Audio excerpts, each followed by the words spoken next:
Welcome! This is the Rustic Songbird podcast, and I'm your host, Lydia Walker. This show is for you if you're ready to learn more about the craft of songwriting and take your skills to the next level. Thanks so much for listening. Let's get started. My guest on the show today is Rhyan Shirley. She is a singer-songwriter and all-around wonderful person, and I'm so excited to have her on the show. She's got such a fun sense of humor as well as a really interesting story, and so I'm excited to have you on the show. Welcome, Rhyan. Thanks, Lyd. I appreciate you. I'm really honored that you called me funny. That's like one of my biggest goals in life.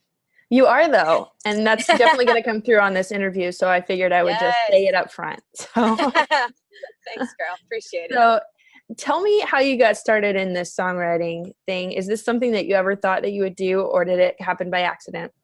You know, it's weird. Like, in retrospect, I remember writing songs as a kid, just for fun, because I've always had that creative swing or whatever. But it wasn't until I became a Christian in my early 20s, 19, 20, around there. And it wasn't until I became a Christian that the Lord just straight up told me to write songs for his church. So like any beginner, I started writing terrible songs and started going to conferences, just trying to figure out like what exactly it is that he wanted me to do. And just wrote, and then eventually moved to Nashville. And I mean, honestly, I think the Lord threw me a bone and honored, obedience and whatever. But I moved to Nashville and I got a cut within my first year, which never happens. And that is not tooting my own horn. That's literally just Jesus providing and being good. But yeah, I got a cut within my first year and it did really well on Christian radio. And I got signed shortly after that. And yeah, and I just write songs full time now. So that's amazing. Yeah, man, it's crazy. And I know my story is like not, it's unique, but it's just the Lord being good. And that's not the normal story, but so cool that the Lord opens doors when it's his timing. For sure. Yeah, absolutely.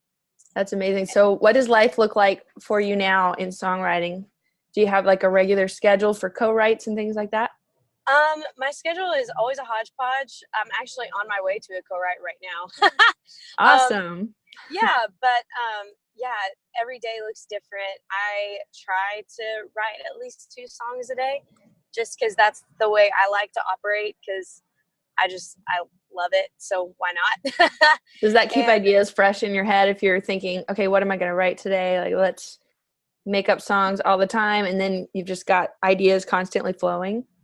You would think, but I honestly, I feel like I fly by the seat of my pants a lot of the time, because the artist I'm working with today, I know he's going to have great ideas, so I'm just kind of waiting to see what he brings to the table. I mean, I do have a folder full of ideas just in case we need, to pull from something, but 9 times out of 10, I usually count on the artist because it's them that I'm there to serve anyways, Right. So 9 times out of 10, I just depend on the artist to bring in the content and the ideas and kind of the direction of where they want to go. And we just kind of flow from there, because honestly, sometimes the best songs just come out of the conversations in the first, hour and a half you're in the room with somebody. So you just never know. So I just kind of am open and just kind of see what happens, That's awesome. And it is so fun to see those ideas just coming out of an honest conversation with people about life and just what's going on with them. And like you said, when you're writing with an artist, they usually do have some direction on the style and the topic. And so you can kind of run with that. What would you say has been your biggest struggle that you've faced as a songwriter?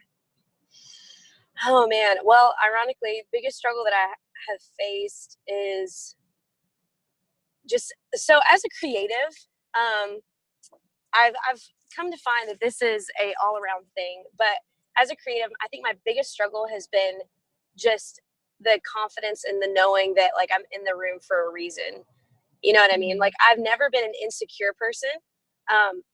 And so praise the Lord, like, but I've never been an insecure person. So like going into a room and feeling confident in who I am as a human is one thing, but going in confident as who I am as a songwriter is a completely different thing, because you always want to stay fresh. You always want to stay relevant. You always want to have like the most clever idea or the most, catchy melody or whatever. But I think the biggest thing for me has been just kind of laying down my pride in a sense of like, okay, we are all in this, not to quote High School Musical, but we're all in this together, and we're all on the same page, and we're all like coming in with our own insecurities and our own whatever. So like, it's been a struggle, but it's also been like a really beautiful process to, whenever that shift happens, to go from wanting to prove myself instead of wanting to prove myself to wanting to encourage others and just be a part of a team. It's been a struggle, but it's also been a really beautiful thing to watch in other people, but also in my own heart of like, okay, whenever the shift comes off of me and onto the people I'm working with, it is extremely humbling and also disarming. And you can write such a better song whenever you're like, okay, no, we're gonna do this together, and this is a team effort. Does that make sense? Yes, and you're definitely not alone in that. And the reason I ask is because other people struggle with the same things, and just to hear how you deal with it encourages others that, walk into the room and they're thinking, am I confident in just myself and what I can do, or am I confident in who God has made me to be and what he's wanting to say? And like you said, being able to go in there with a humble attitude of what does God want me to write, and what is he speaking, and not just trying to sound cool or make up your own ideas. So I think that is a big struggle for a lot of people. Well, what would you say is your absolute favorite part of the process when you're writing, co-writing, when the song's coming together? What really lights you up about writing the song? Oh man, I think honestly my favorite part is the people. It really is. Like the first hour that you are sitting down with an artist, or that you're sitting down with a co-writer, just kind of getting to know their story, getting to know where they're from, especially if it's with an artist, like getting to know what they're passionate about, why they got into music in the first place. Okay, yeah, this is gonna fire me up. So in a good way. But I think that in Nashville, it's such a healthy place compared to other cities, as far as like, we are so community oriented, and it's a beautiful thing. So whenever you're getting into a co-write and you're getting to know somebody, you kind of tend to forget sometimes that like the music that you're creating is, as a songwriter, you're influencing influencers, and you're also giving artists like weapons in their tool belt, essentially, to go out and like sing these songs and influence like potentially thousands, if not millions of people, depending on who you're working with. And it's beautiful to me to like not only get to know these people who are going to go out and influence our culture, but to being able to craft songs that do that as well. You know what I mean? It's as sometimes like the impact people, because you're just in a room, you're crafting these songs, and then you move on to the next room, But my husband is an audio engineer, and he was the artist he was working with recently. I was able to go backstage and just kind of watch the show from side stage. And I was brought to tears. It was a mainstream show or whatever, but like I was brought to tears because these thousands of college students were singing the lyrics to this song, and like the artist stopped singing and just let them take it. And I was like, oh my gosh, this is my job. Like, this is what we get to do as songwriters, is put like words on like the lips of these people. So getting to know people fires me up, but also just reminding myself of like where these songs could potentially go, because you never know. We all play Russian roulette as songwriters, as far as like what song is going to do what. You literally never know. So right, sometimes it's the song you least expect, or something that you wrote in 10 minutes and didn't really have to work hard on it, but it just relates to people and it connects and it just goes. Absolutely. But I love how you said every single song is different. Yeah, I love how you said that impact, and just thinking about how far the song can go, and that you get to be a part of that, and seeing the big picture is so exciting. Oh yeah, it's incredible, you know, and again, every song is different, every artist is different, and every situation is different. Like you said, like sometimes it's the song you write in 10 minutes, sometimes it's the song you've worked on for 3 months that you've, you know, tweak 5 or 6 different times. And and sometimes it's the song that you're like, oh, this will be a good album song and not a single, and then it ends up being the single. You never know. You just never know. Right. It's just important to show up and just to write Exactly. and put it out there because you don't know which one it's going to be. Well, what would you Exactly. say are some of the tools and resources that you use in a co-write? Like, do you look up different websites, or do you have like different resources that you use when you're stuck on an idea? Oh, for sure. Absolutely.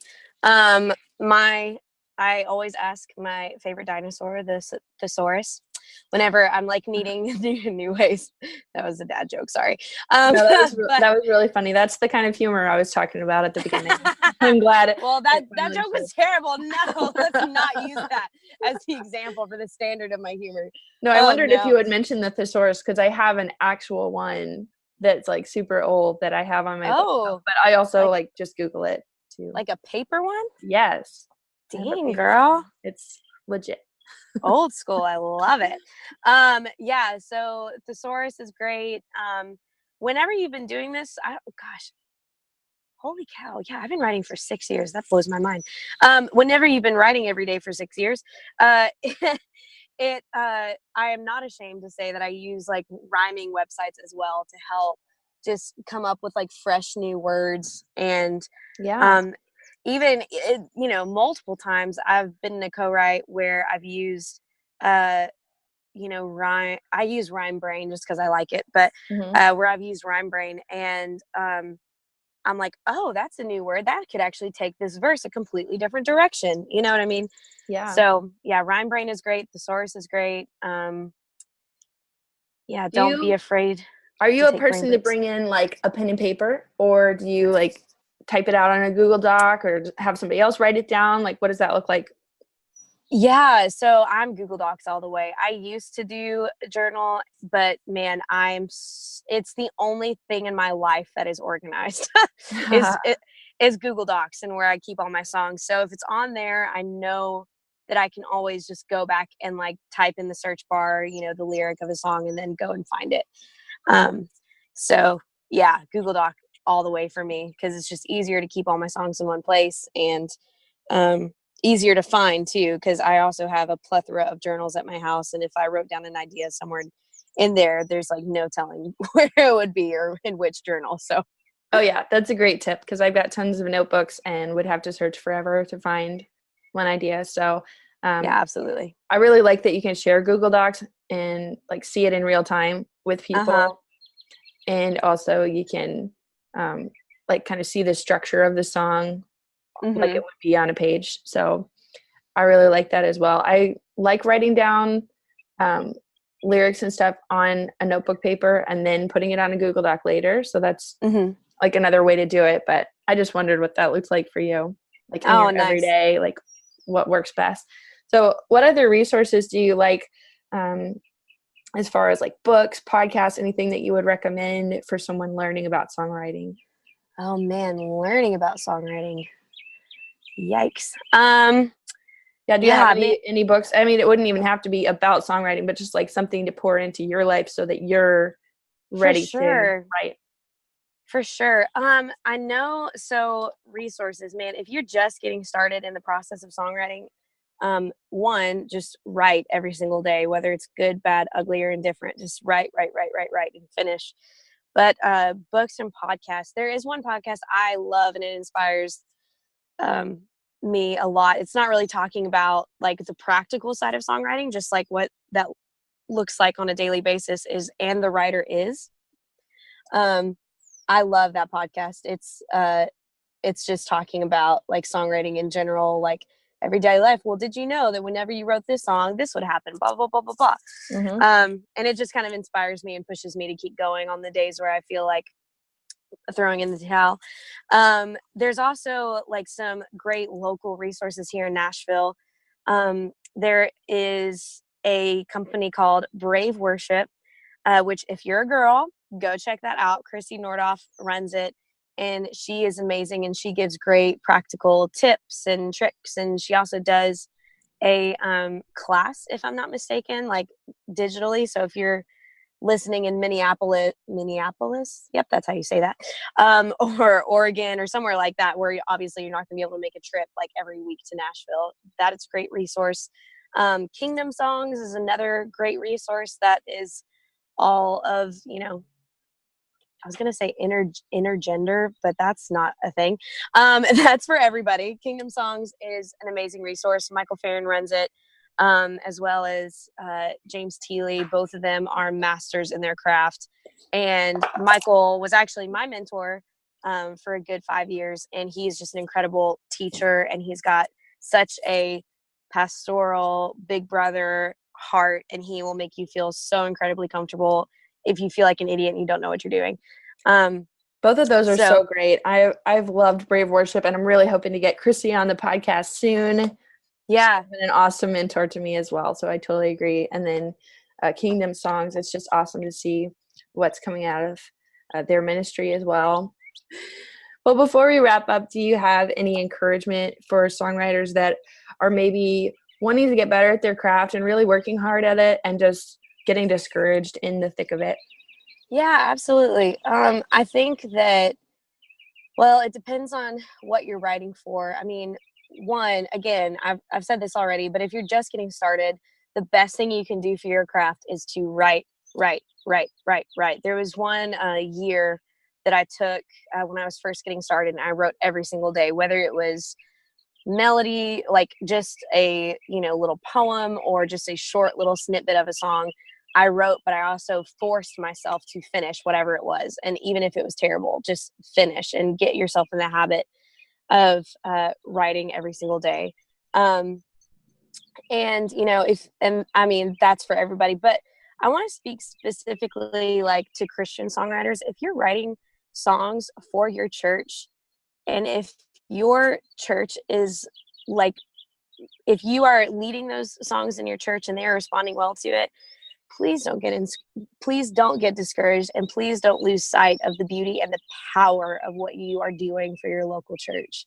I think it is really easy as songwriters and people and creatives, we want more, and we want we can, tend to set our eyes on like bigger goals. Like, well, I want to, win a Dev Award, or I want to blah, blah, blah, blah, blah.